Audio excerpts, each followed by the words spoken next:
Drugs, war, power, and violence, the two most notorious criminal forces on the planet. The South American cartels and the African insurgents. Who is truly more terrifying? One controls a billion-dollar underground economy, manipulates politics, and even brings governments to their knees. The other rules through firepower, seizing territories and annihilating enemies in brutal wars that last for decades. But which force is truly stronger, more dangerous, and has the greater potential for long-term survival? Let's put them on the scale to find the answer, and you will be the one to decide who is the real kingpin in this showdown. South American cartels and African insurgent groups, the two largest criminal forces in the world. But operating in very different ways. One side, drug empires generating billions of dollars in revenue, manipulating politics, and expanding international networks. The other, armed factions controlling territories with firepower, imposing their own laws, and fighting for survival. But which force is more dangerous? Which has the greater potential for long-term survival? And most importantly, when put on the scale, what will we see? To answer this question, one must understand the scale and influence of both sides. Because in the world of crime, the strongest is not necessarily the one who kills the most, but the one who controls the most. In South America, names like Sinaloa Cartel, Jalisco New Generation Cartel, CJNG, Primero Comando da Capital, PCC, Comando Vermelho, CV, are not just drug trafficking organizations. They are, in essence, highly structured criminal corporations, operating with sophisticated financial strategies and global expansion plans. According to statistics from the U.S. Drug Enforcement Administration, DEA, Mexican cartels currently control more than 90% of the cocaine supply to the U.S., generating estimated annual revenues of $30 to $50 billion. This means that whether you are in New York, London, or Tokyo, if someone is using drugs, they are likely indirectly enriching South American cartels. But it is not just drugs. Cartels are involved in arms trafficking, money laundering, kidnapping, extortion, and even controlling illegal migration routes. They have the backing of corrupt politicians, connections with the Italian mafia, Eastern European gangs, and even some terrorist organizations in the Middle East. Take the Sinaloa cartel as an example. Under Joaquin, El Chapo, Guzman, the cartel not only dominated the drug market but also established operations in over 50 countries. Even though Guzman was arrested in 2016, the cartel remains powerful due to its decentralized leadership and advanced technologies like drones, homemade submarines, and AI encrypted communications. And the most terrifying thing? They do not just operate in the shadows. In some areas of Mexico, cartels are the government. The most striking example is the arrest of Ovidio Guzman, El Chapo's son, in 2019, when Mexican authorities captured Ovidio. Hundreds of Sinaloa cartel gunmen immediately took over the city of Culiacán, attacking police, setting vehicles on fire, and launching assaults on military bases. The Mexican government was forced to release Ovidio to prevent a large-scale massacre. This proves that cartels are not only financially powerful, they also possess military strength capable of forcing a government to surrender. But Africa is a completely different story. There, criminal organizations do not just operate for profit. They exist to fight. Insurgent groups like Boko Haram, Al-Shabaab, M23, and ADF are not only engaged in arms smuggling or illegal mining, they control territories, impose their own laws, and sometimes act as alternative governments. Boko Haram, one of the deadliest terrorist organizations in Africa, has been responsible for the deaths of over 37,500 people between 2011 and 2021. According to the Global Terrorism Database, they do not just attack the Nigerian government but also carry out mass kidnappings. Most notably the abduction of 276 schoolgirls in Chibok in 2014.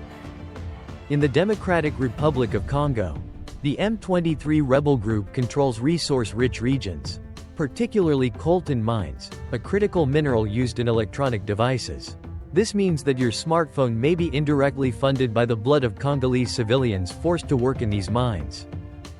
But the most horrifying aspect of African insurgent groups is not just their brutality, it is how they recruit soldiers. In South America, cartels primarily use professional assassins or hire mercenaries from international organizations. But in Africa, children are the ones holding guns. According to a United Nations report, over 120,000 children have been forcibly recruited as child soldiers in armed conflicts across Africa. These children are not only brainwashed but are often forced to kill their own families to prove their loyalty. So, in terms of scale and influence, which force is stronger?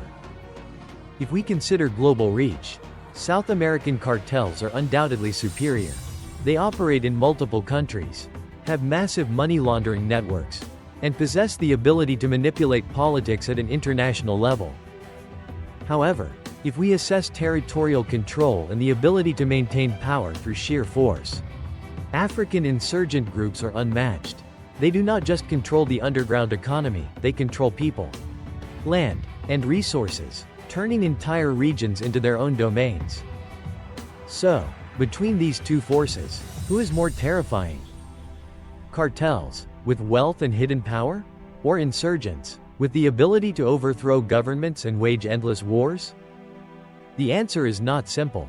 Because if money can buy power, guns can steal an entire nation. But their true power is not just in how much they control, but in the level of violence they are capable of unleashing. And this is where the real comparison becomes truly haunting. Violence is not just a tool, it is what defines power in the underworld. South American cartels kill to assert dominance, to maintain control, and to send a message that betrayal comes at a cost. But for African insurgent groups, violence is not just a means, it is a way of survival. A fundamental aspect of life where law and order no longer exist. The question is, which force truly spreads the most terror? To answer that, we must examine how both use violence and the level of brutality they impose. In South America, cartels have a strategic system for dealing with traitors.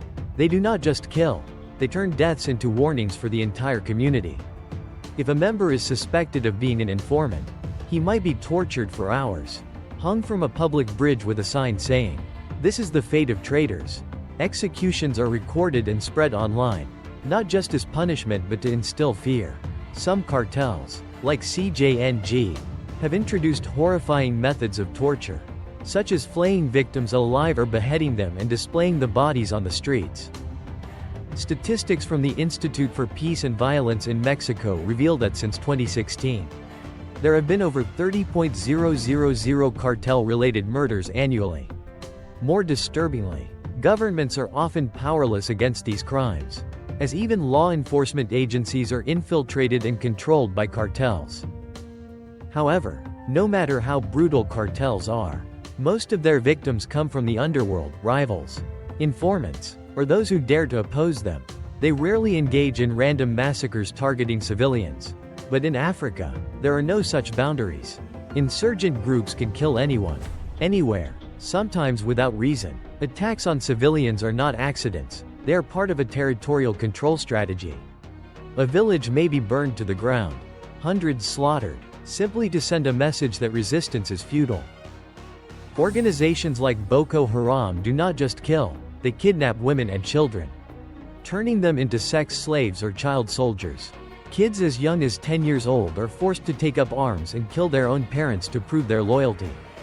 In Congo, groups like ADF use genocidal-style massacres, raiding villages at night, wiping out entire communities, burning homes, then vanishing into the jungle as if they never existed.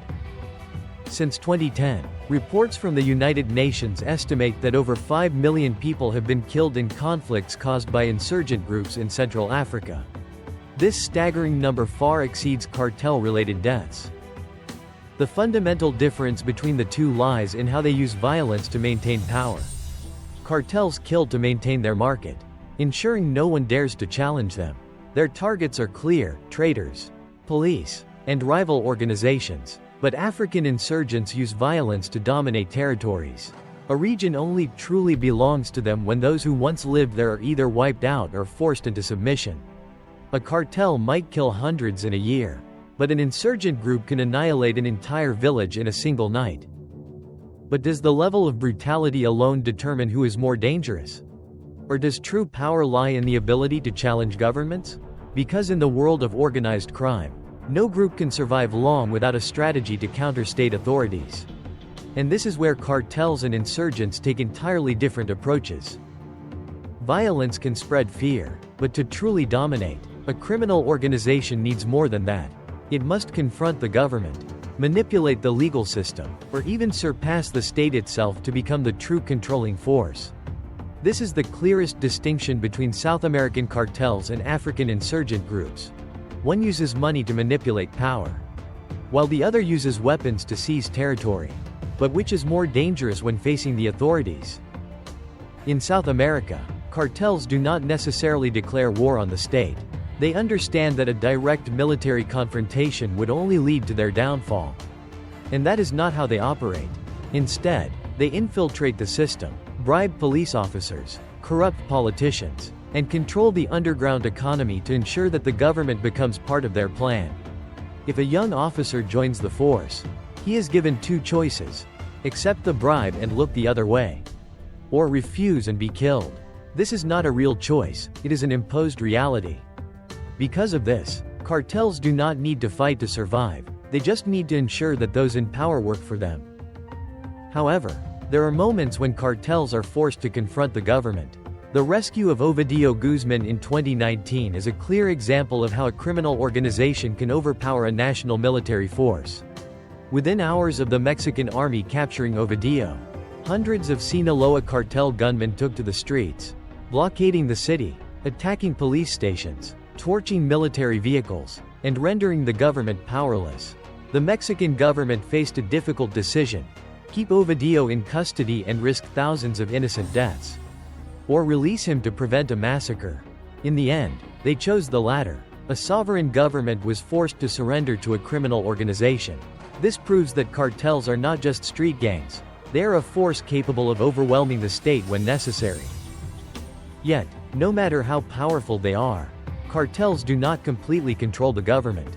They rely on corrupt officials and international financial networks.